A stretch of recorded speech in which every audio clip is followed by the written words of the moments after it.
Ingeniero, buenas tardes. Nosotros somos el primer grupo. Vamos a exponer sobre la biblioteca Vector en C++. Nuestro grupo está conformado por Mateo Piedra, Mateo García y mi persona, Damián Cadavid. Entonces empezamos. La biblioteca Vector en C++ es un contenedor dinámico de la STL, que significa Standard Template Library. Es una biblioteca de software para el lenguaje de programación C++ que ha influido en varias partes de la biblioteca estándar de C++. Esta provee de 4 componentes denominados algoritmos, contenedores, iteradores y funciones. Esta biblioteca nos permite manejar arreglos que cambian de tamaño automáticamente, facilitando la manipulación eficiente de datos, que es esencial para nosotros programadores. Algunas características principales de esta librería es que es un contenedor dinámico que puede cambiar de tamaño, similar a un arreglo flexible. Los elementos se almacenan contiguamente, permitiendo acceso eficiente en arreglos estadísticos. Aparte, la gestión de memoria es automática, lo que reserva espacio extra para optimizar inserciones al final.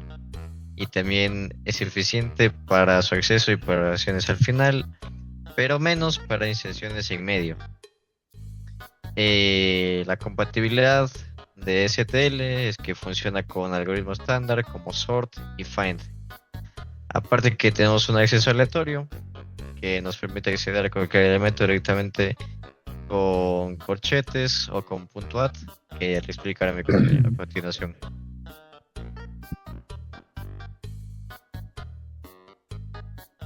Aquí tenemos algunos ejemplos de uso de esta biblioteca de vectores. Primero tenemos la declaración llenado, que utilizamos std y dos parejas de dos puntos. Vector y por supuesto la cadena. Este crea un vector de enteros llamado números con 4 elementos en este caso, y se inicializa directamente con valores. Segundo, el agregar con pushback. Este agrega un nuevo elemento al final del vector y es muy útil cuando se está construyendo un vector dinámicamente. 3. Acceder. Con corchetes versus add. Corchetes, acceso rápido pero sin verificación de rango, y esto puede causar errores si el índice es inválido. Add. Más seguro, lanza excepción, como out of range si el índice es inválido. 4. Tamaño y capacidad. Se utiliza .size con paréntesis. Este devuelve cuántos elementos hay actualmente en el vector. 5.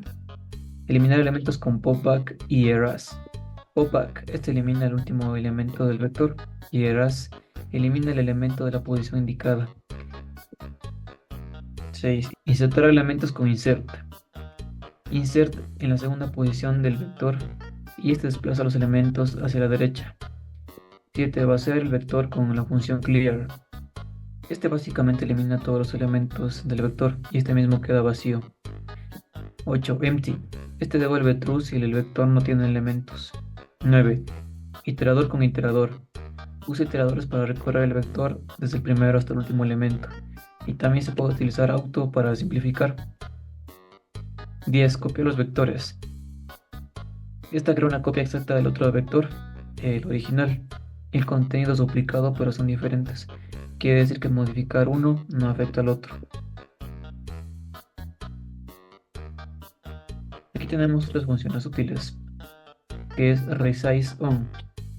Resize cambia el tamaño del vector a n elementos. Si n es mayor, se agregan elementos con valor por defecto. Y si es menor, los elementos excedentes se eliminan. Siguiente. Assign n y el valor. Asigna n elementos con el valor val. Reemplaza completamente el contenido del vector. 3. Swap. Este intercambia el contenido de un vector con otro. Es útil para reemplazar o reiniciar contenido de forma eficiente. 4. Front y back. Front devuelve el último elemento. No, front devuelve el primer elemento y back devuelve el último elemento. Siguiente. Bueno, Yo les voy a explicar más sobre una comparación de funciones y de cómo es que estas intervienen entre cada una. Entonces, las funciones del contenedor vector presentan distintas complejidades según la operación realizada. Eh, por ejemplo, hay la forma de calificar esta complejidad es con la O1 o con la ON. O1 significa que el proceso que se está realizando, cada elemento que se analiza, se utiliza el mismo tiempo para analizar todos los elementos de ese vector. Por el otro lado, el ON es cuando se utiliza diferente cantidad de tiempo para poder analizar cada elemento del vector. Entonces, aquí podemos ver una representación gráfica de la comparación entre el O1 y el ON en distintas propiedades que tiene el vector. El acceso a elementos mediante el operador, los corchetes o el método add tiene una complejidad constante O1, ya que los datos están almacenados en memoria contigua, permitiendo un acceso aleatorio inmediato. Ahora bien, el agregar elementos al final con el pushback también es O1 en promedio, aunque también se puede llegar a ON en casos donde el vector necesita redimensionarse y copiar todos los elementos a una nueva ubicación de memoria. Por su parte, POCBAC siempre va a ser O1, pues elimina el último elemento sin necesidad de mover los demás. En cambio, operaciones como insert o erase tienen una complejidad lineal de ON, en el peor de los casos, ya que al insertar o eliminar elementos en cualquier posición que no sea el final, se requiere desplazar todos los elementos posteriores a una posición para mantener la continuidad de la memoria.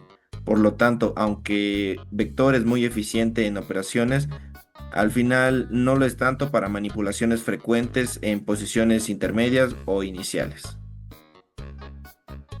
Y para finalizar, vamos a ver la conclusión. Entonces, la clase std vector de la STL, o sea, la Standard Template Library, es sin duda uno de los contenedores más potentes y utilizados en C++ moderno. Su uso permite manejar listas de elementos con flexibilidad sin necesidad de conocer de antemano su tamaño, gracias a su capacidad de asignación dinámica de memoria y redimensionamiento automático. Esto la hace ideal para tareas donde la estructura de datos debe ser dinámica, como procesamiento de datos, buffers temporales, almacenamiento de resultados intermedios y más. Una de las principales ventajas del vector es su eficiencia en operaciones de acceso aleatorio a elementos O1, lo que lo hace comparable en velocidad con un arreglo tradicional. Además, sus métodos de manipulación como pushback, insert, erase, etc., ofrecen una interfaz muy intuitiva y poderosa para modificar el contenido de forma segura y controlada. Sin embargo, no todos son ventajas. El vector sufre penalizaciones de rendimiento cuando se utilizan muchas inserciones o eliminaciones en posiciones intermedias o al inicio, ya que estos cambios requieren mover todos los elementos posteriores, resultado de una complejidad lineal ON. En contextos donde se realizan muchas inserciones o borrados, no al final. Pueden ser más eficientes utilizando otros contenedores como el list o el deque, que son otras librerías. Desde un punto de vista técnico, es importante entender que Vector administra un bloque contiguo de memoria, lo que permite un alto rendimiento, pero puede generar problemas si se manipula grandes cantidades de datos en sistemas con poca memoria o fragmentación. Además, aunque el vector redimensiona automáticamente su capacidad, estas operaciones de copia y realojamiento pueden afectar el rendimiento si no se manejan cuidadosamente. En conclusión, Vector combina simplicidad, velocidad y seguridad, y es una herramienta fundamental para cualquier programador de C++. Su correcta comprensión y uso permite escribir código más limpio, eficiente y moderno. No obstante, como toda herramienta, su elección debe basarse en las características del problema que se debe resolver. La eficiencia no solo depende del lenguaje, sino de elegir las estructuras de datos más adecuadas en cada caso. Aquí se encuentra la bibliografía en caso de que tengan alguna duda, algún inconveniente con la explicación que se dio. Y nada más, muchas gracias por su atención. Esperamos que se haya entendido y ahí nos vemos. Gracias.